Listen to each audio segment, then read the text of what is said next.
wind had become the cheapest source of electricity in the UK.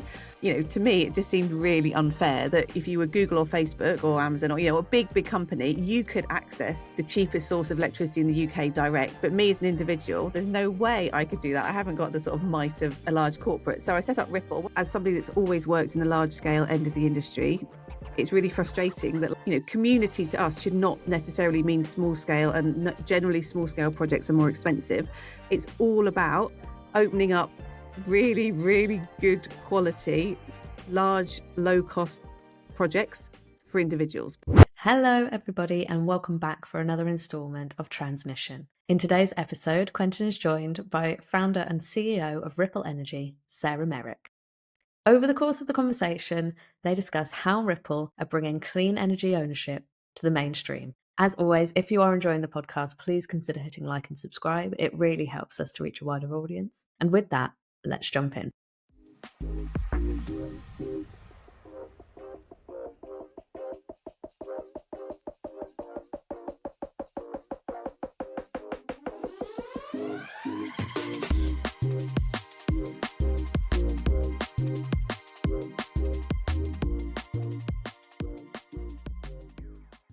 Hello, Sarah. Hiya. Thanks for coming on the podcast. So I just want to start with, we'll get straight into it. What does it mean when you say Ripple can bring clean energy ownership to the mainstream? Yeah, so what happens is we make large scale energy ownership possible for consumers for the first time, pretty much. Before Ripple came along, your only option of owning your own source of clean power was to put solar on your roof, but that's not possible. It was very expensive for a start. It's not possible if you live in a flat or if you rent, and if you move home, you have to leave it behind. Whereas Ripple's model is that everyone owns a tiny bit of a large scale solar park or wind farm, and then you get the electricity supplied by the grid. So it's kind of making it mainstream. It like frees you from the constraints of home solar. It doesn't matter whether your house is behind a tree or what aspect it's facing, all of that stuff. It is properly mainstream. It's really affordable, really cheap, really flexible, and literally anyone who's got an electricity bill in their name can now own a bit of a wind farm or solar park and get the green, cheap electricity that it generates. That's absolutely wicked. So what's implied by this is that as someone who, I live in a house with well, not anymore, I live in the US now, but in the UK, I lived in a house with a shared roof. And that meant for me, I really, really wanted solar panels, but there was no way to make it sense. There was too many parties involved and all that kind of stuff. So I imagine there's lots of people like me who really wanted to be in on this thing. Like I want to have some sort of power generation in my home or my office block or whatever. And what you guys do is help people like me access that without it being physically on my roof, right? Or do you still put something on my roof? No, there's nothing on your roof. There's nothing in your home at all. And so what happens is we go out and we find ready to build wind farms and solar parks. And then obviously a wind farm or a big solar park can generate enough electricity for thousands of people, like way more than you as an individual could ever possibly use in your home. So we gather together thousands of people and collectively they own that wind farm or that solar park. And then you get, just like if you might own 3 kilowatts of a solar panel on your roof, you can own 3 kilowatts of the solar park.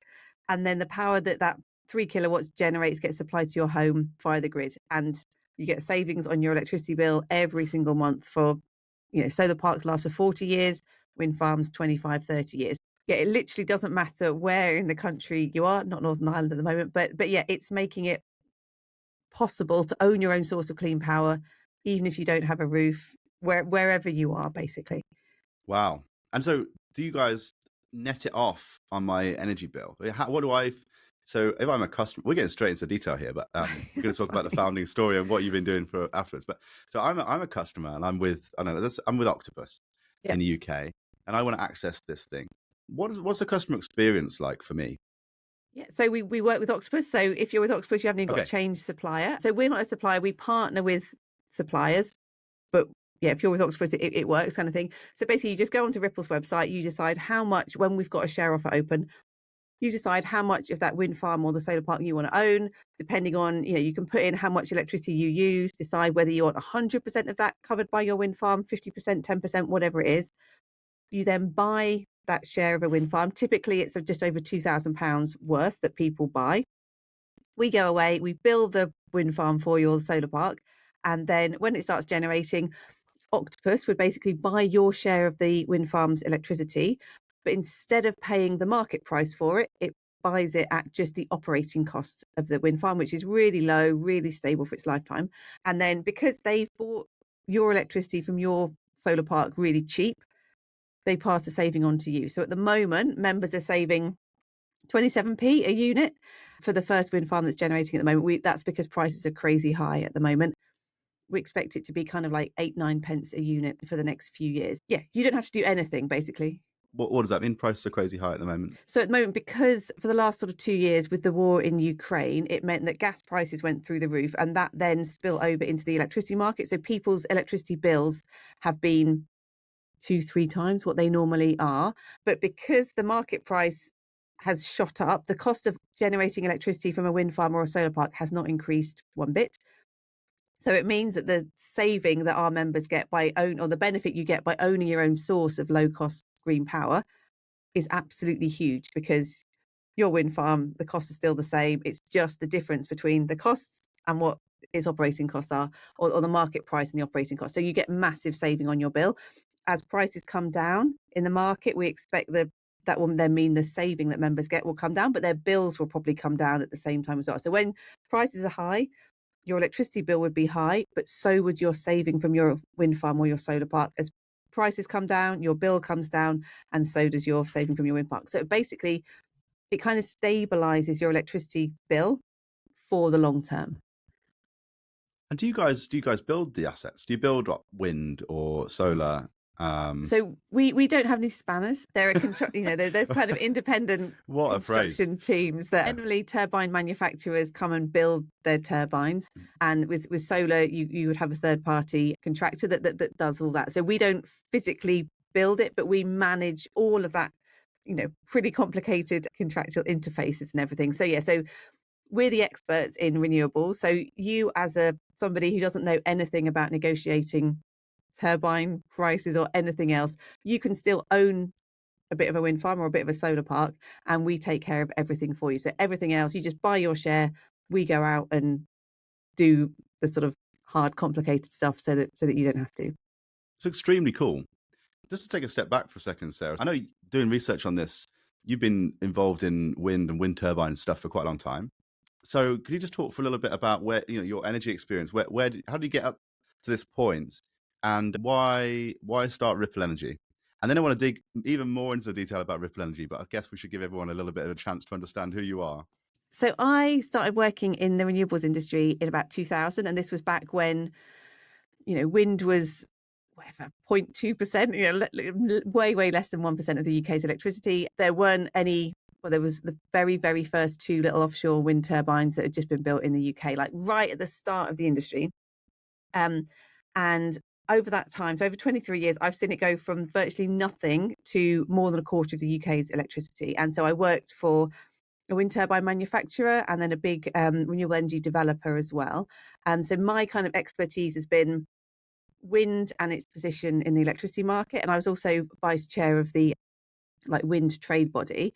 We should just to come in here, just so people. So these aren't just any old. This isn't just any old OEM. You should probably name drop here because it does give some credibility. So you're a Vestas, right? Vestas, yes. It's one of the world's biggest, yeah.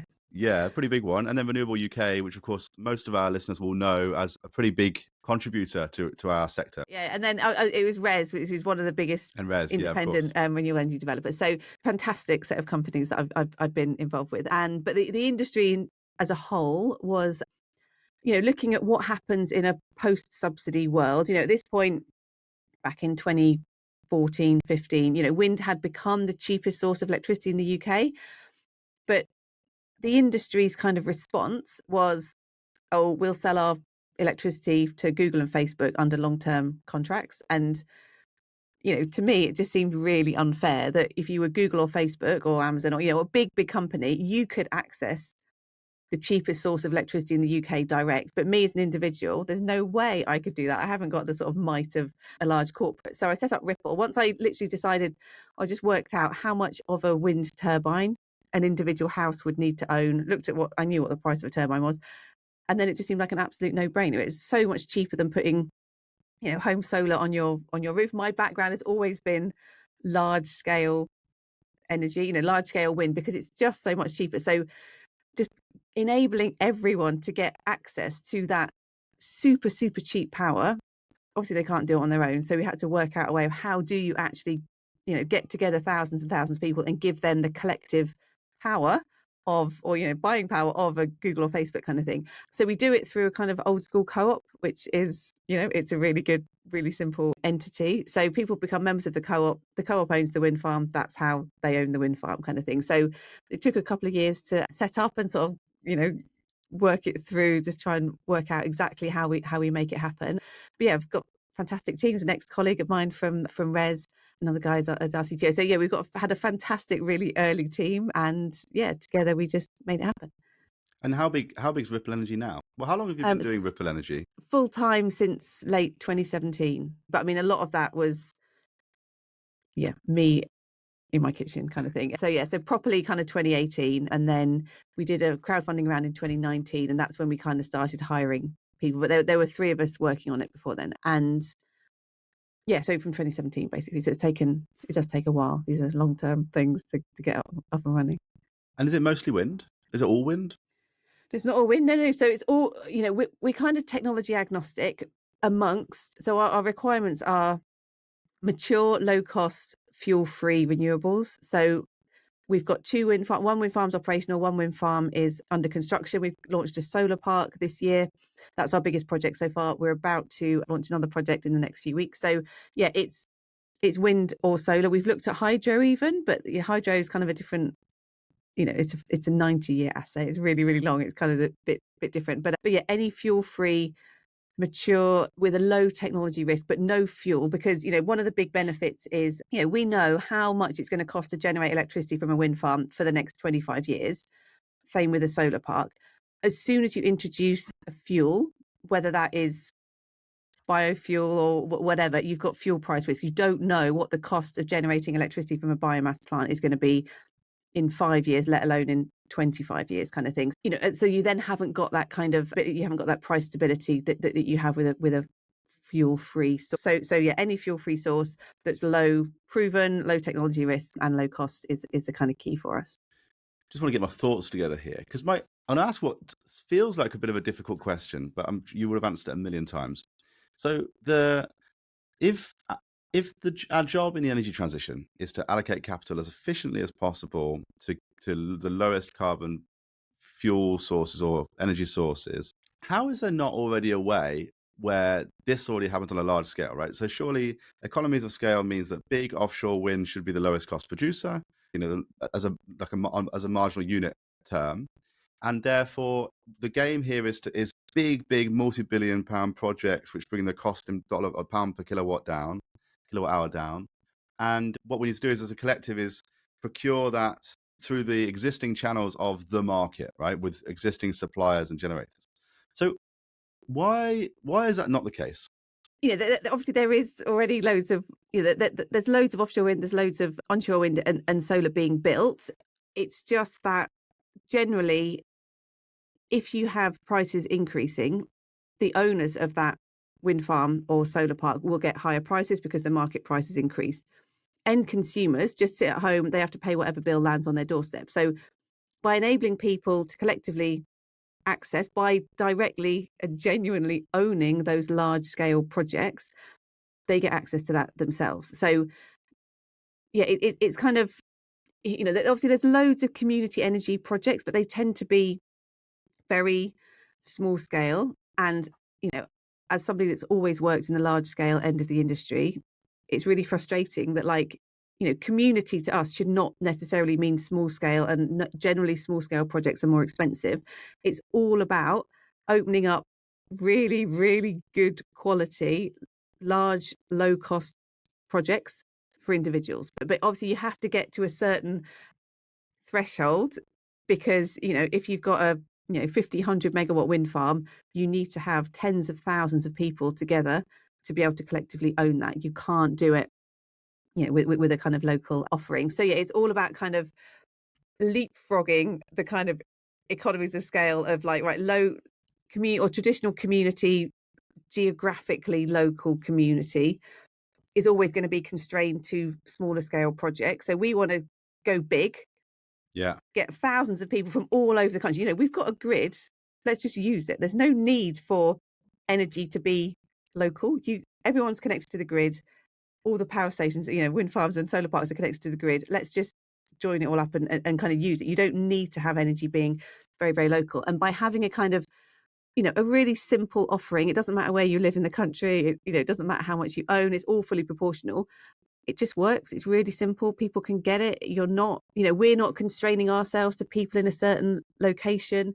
But there's still this really, really strong sense of community. So we've got a community forum on our website. It's got about 11,000 people on it. So of the 15,000 members, we got another 15,000 who've reserved. But yeah, it's a really, you know, vibrant community. People they ask us questions, they ask each other questions. You know, you can get a community, but we all live in a social media world. You don't necessarily need to live near the people in your digital online community. You can be all over the country, but you've got that shared interest of you all own a bit of a solar park or a wind farm. Did you say there's 15,000 members and you've got another 15,000 in reserve? So we've got 15,000 on the waiting list for the next project. Wow. Yeah. Congrats. This is really cool. Thank you. Yeah. My head's spinning, right? My head's spinning in this like, but this is just a different solution. I can't help but think that there's a way to do this in a way that you can bring in the lowest cost of capital from big funds and debt and bring the cost of capital down. And then somehow with like a basis swap or something, a synthetic contract, you could give the upside and the value of ownership whilst the cost of capital of the big offshore assets is still low and still do stuff at scale. But so we have there's debt in the project. So generally so we have debt in the project, which obviously reduces the number of people that we need for each project. And then obviously once the debt's repaid, then everyone gets a bit more because they all get their sort of share of the debt. So it's, you know, the projects are leveraged. The last two are. The first one, the pilot project, wasn't leveraged, but yeah. So we do get the benefit of leveraging. I mean, at the moment, obviously with interest rates, it's not, you know, it's a bit of a different situation than it was sort of 5-6 years ago. But yeah, no, absolutely, people get the benefit of project finance. Just, you know, the whole idea is to give an individual the kind of benefit that a large corporate would have, kind of thing. So yeah, most projects are project finance. You know, it makes sense that Ripple's projects are project finance too, because, you know, there are obvious benefits of doing that. 15,000 users. Oh, not users, 15,000 people, members. And what's the minimum amount? That £25. So £25. Really, really low. And that's not going to get you very much of a wind farm or a solar park kind of thing. So your savings will be absolutely minimal kind of thing. But it's really important for us because we do really, really want ownership to be accessible to everyone. We deliberately put the minimum very low. We're not making, you know, a penny at that kind of level, but also we haven't got that many people at that level. So like I said, the average is about £2,200 that people purchase, and we set a cap, so you can only buy what would generate all of your consumption plus 20%. You can't buy £50,000 worth of a solar park if you don't need £50,000 of a solar park. And that then makes it available to a lot more people. But yeah, it's kind of, yeah, the very low entry level is really important for us because we want it to be accessible for everyone. I mean, it's cool because it means that even sort of Joe blogs down the street can get involved and start thinking about this stuff. And then I imagine through the community, they can learn about the wind farm and the impact it's having, and they see it turn up on their bill. So what do the suppliers think of this? Because this feels like quite a bit of complexity for them to manage. No, for them, it's really easy. They love the fact that it's a product that customers really love. You know, people want low cost electricity and they want, you know, green power, but green power that makes a real impact. And from their perspective, there's very little work that we do all the sort of calculations each month of how much everyone needs to save. We tell them, you know, customer A needs to save £58.93 off their bill. Customer B needs to save £14, whatever. It's very attractive for suppliers. And I think going back to, you know, the member if you own £25 of a wind farm or a solar park, you can still see how much your little sliver of that solar park is generating in real time on your dashboard. You can see how much it's forecast to generate. You can see how much you've generated over the last week or day or year or whatever. And it's all about bringing energy to life. You know, our members could track the ships bringing the towers and the blades in for our Kirkhill wind farm up in Scotland. So they could be tracking these blades, you know, arriving into the port of Ayr, ready to go up in their wind farm. And it just makes it it makes it real. They can kind of see behind the curtain. Whereas, people might see wind farms going up, but they don't feel any connection to them. With Ripple, they know, look, that's I own a bit of one of those blades and Yeah. I want to see it, coming into the UK. So it just brings it, it makes energy come alive for people. It's a bit better than the pension fund or the fund of funds that my pension fund is involved in owns a little slither of a special purpose vehicle that owns a bit of that wind farm. It's a bit more exciting to say, I own a bit of that wind farm, mate. Exactly. And they Very can, cool. when they're generating, we have an open day, you can go up, take your picture, go and touch your turbine kind of thing. People absolutely love it. And people haven't really been given the chance to get involved in the industry before. It's been very much like the industry, and then people are kind of, they're not people, they're just consumers, sitting at the end of the value chain. Actually, we kind of just invert that value chain. I can imagine a lot of our listeners are going to be quite excited about this and go straight to the website and sign up. I'm going to. Sounds well. I guess you can't net it off against Texan power, but I'll do it at my mum's address. How about that? Nice. So, can I ask you a little bit more about the projects that you've been working on? So you've got 3 projects now. What do these projects look like? I mean, how many megawatts are these projects? So the first one was just our pilot project. So that's only 2.5 megawatts. So that's not the scale that we're going for. It was just literally a pilot to kind of prove that something that had never been done before could actually be done. So that's operational at the moment. And then we've got a wind turbine that's under construction. That's 19 megawatts. So 6 of the turbines are up now. The other 2 are going up in the next few weeks. And then we've got onshore. Our first. That's onshore wind. Yeah. In Scotland, that's just south of Ayr on the west coast. And then we've got Derryl Water as our first solar park. That's 42 megawatts, and that's down just next to Bude in Devon. Okay, so these are big projects. Yeah, they're decent size. Yeah, they're decent size, and that's the whole point. Is projects kind of have to be big to get the lowest cost possible, because energy, you can't overstate how important economies of scale are with energy. So they have to be big. The first project was literally just the pilot to make sure that it, to have a manageable number of customers and all that sort of thing. So yeah, we are going for scale. What I love about this is that you can imagine some people, well, obviously you and some other people sat down the pub going, why don't we all just club together? Why don't we just club together and do this somehow? And then it's such a simple story. That's it. It kind of, once we came up with the idea, it was like, well, why hasn't this? I kind of assumed somebody would do it. And so there was a couple of years where I was kind of almost waiting for somebody else to do it, and nobody did. So that's when, I decided to set it up myself. How's your cost base compared to that of a an Ørsted or an offshore wind giant? Oh, I suppose let's compare to onshore wind. That's not very fair. But how does your cost base and your running costs compare to those guys? And then Ripple Energy, how does Ripple Energy make money? So we're a startup, so we're still getting investment in to kind of grow the business. But in terms of the cost base for an individual project, it's pretty much exactly the same. We charge in terms of how we make our money. We charge a percentage of the capex. So we've charged between about 4 and 7% of capex, and that covers all of our legal costs, marketing costs, customer support costs. And then we charge between £1 and £2 per megawatt hour as a management fee throughout the lifetime of the project. So that's like £5-6 per customer per year. And yeah, in terms of our cost base, so we don't. I guess the team structure is the biggest difference. We don't go out and develop projects ourselves. We've got an in-house tech team. We've developed the whole tech platform ourselves. So our tech team is probably a lot bigger than, a developer's tech team would be a tiny proportion of their team, where it's a big part of our team. Again, we've got a bigger marketing team because what we do, we've got the platform, we've got marketing to sort of tell people, okay, this is happening, you can do this now.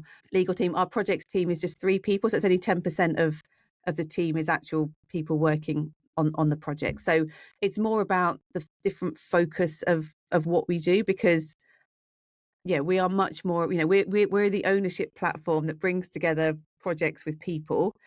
So naturally, our cost base is very, very different to anyone else in the sector. We're very different to a utility, which is very, obviously big part of their team is customer service, whereas we've got 2 people in our customer service team. So yeah, it's a very, very different structure. It's a B2C company, but then it's kind of like a marketplace company in some ways. But then it's also a bit like a fund manager, and an asset manager in other ways. So we don't fit into any obvious boxes, but we can kind of fit a bit in that one and a bit in that one. But we're B2B as well. So we work for businesses as well. Again, same with businesses, a business wouldn't, okay, if you're Google and Facebook, you can own a whole wind farm and, your consumption would be sufficient for the whole wind farm, but most businesses don't. And so they still realize they want to be protected from, spiraling energy prices that they've been really badly hit by over the last couple of years. So so we've got businesses on board as well. And again, they range from, £2,000 is kind of like the minimum that we've had from a business, right up to nearly £10 million. So it's a massive range, and it appeals to a really, really wide range of different types of businesses. And are these all subsidy free? Like, are the owners putting the capex in, obviously distributed across thousands, but are they taking market risk on power prices? Yeah, because essentially consumers are taking market risk on power prices anyway. Because if prices go up, your bill's going to go up. So actually, by owning your own source of low cost, stable price power, you're hedging your own position out. So you're protecting yourselves from spiraling prices. And you're already exposed, as we've seen really, in evident over the last couple of years. Consumers are massively exposed to energy price shocks. And as we've seen, energy prices go through the roof, and consumers have a really, really tough time of it. Yeah. Someone's got to pay for it. Consumer, sometimes utilities, sometimes government. But can I ask you about future projects? So what's coming next? So we've got these 3 projects right now, 2 wind and 1 solar. Solar's pretty massive, right? That's a lot of acreage to get 44 megawatts, I think you said. What are the next projects? So there's going to be another solar. How we big? Can't announce any more details apart from that it's another solar park. Come on. And then basically we're looking at doing more solar, more wind, potentially offshore wind as well. So, for offshore wind, it wouldn't be a whole project. It would be a portion of a, single digit percentage of an offshore wind farm, because they're just so massive. But we are in discussions with a number of different developers about other projects, because, developers can see that, by offering something back to not necessarily the local community. I mean, it can be the local community as well, but by offering something back, albeit, at market price, our members pay full price for projects. It can just help, it can potentially help with planning consent. So if you can say to a local community, we want to build a wind farm or solar park outside your town, we want you to be able to own part of it though. That's a much more compelling proposition for that local community than, just having a community benefit fund or something else. It's like a collective buyer for big PPA. Do you have to, if you're, say you've got a wind farm in Scotland and person X who has signed up is down in the south in Cornwall, do they have to pay the transmission and distribution costs of that megawatt hour or kilowatt hour between Scotland and down there? I mean, how do you net that off? It's all just done. So it's kind of the PPA would be, or the PPA price would be the PPA price would be for any wind farm in Scotland, and the customer's tariff will be based on any customer wherever they are in the southwest of England. And so the risks are and the costs are kind of kept where they otherwise would be, kind of thing. So like your tariff reflects your the distribution and transmission costs for being a consumer in the southwest, and your PPA kind of reflects, and all your embedded benefits and everything else, and your connection charges, they reflect what any other wind farm in north of Scotland or south of Scotland would pay. And so it doesn't change any transmission, and we pay all our transmission charges like any other wind farm would, and all our customers pay all of their grid costs like any other customer would. It's just that your customer, your supplier is buying your power has a PPA with your wind farm, and they're buying it at a different price to normal. But if every single solar park, every single wind farm in the country was owned by consumers with Ripple's model, all the grids would still get paid, all the taxes would still get paid, everything still gets paid. So it's not like there's no kind of free ride at any point. It still pays for everything. Like wind farms would pay for everything and consumers would pay for everything. Nothing is kind of lost. Okay, and we've got 2 more questions to go. The first one is, I was hoping you were going to give us an exclusive on the podcast about your next project, but clearly that's not going to happen. The first one is, this is your chance to plug something. So if there's something big in the business that you want to talk about, now let's do it. And then the last one is where I ask you for your contrarian view. So do you want to do the first one? What do you want to plug? Well, the next project is coming very, very soon. So we're hoping to launch it in December. And yeah, it'll be another solar park. But yeah, we will just watch this space for. Your face is lighting up. This sounds great. You're really Yeah, excited no, we about are this. very excited. And yeah, so another project coming very soon, and it'll be the cheapest project, or the cheapest solar that we've done so far as well. So yeah, we're very, very excited about that.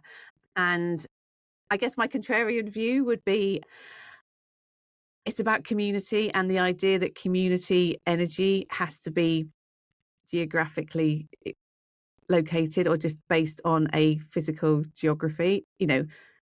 It really, really frustrates me when people kind of don't see Ripple, or they think Ripple should be limited to the areas in which the solar parks and the wind farms are based. And it's like, right, we all live in a society and we all pay for the grid, we can use it. And also that, the idea that the Ripple community is not a proper community because people are all over the country is just madness. Like, members chat to each other all the time, probably more than, you might chat to your neighbors that live on your street, kind of thing.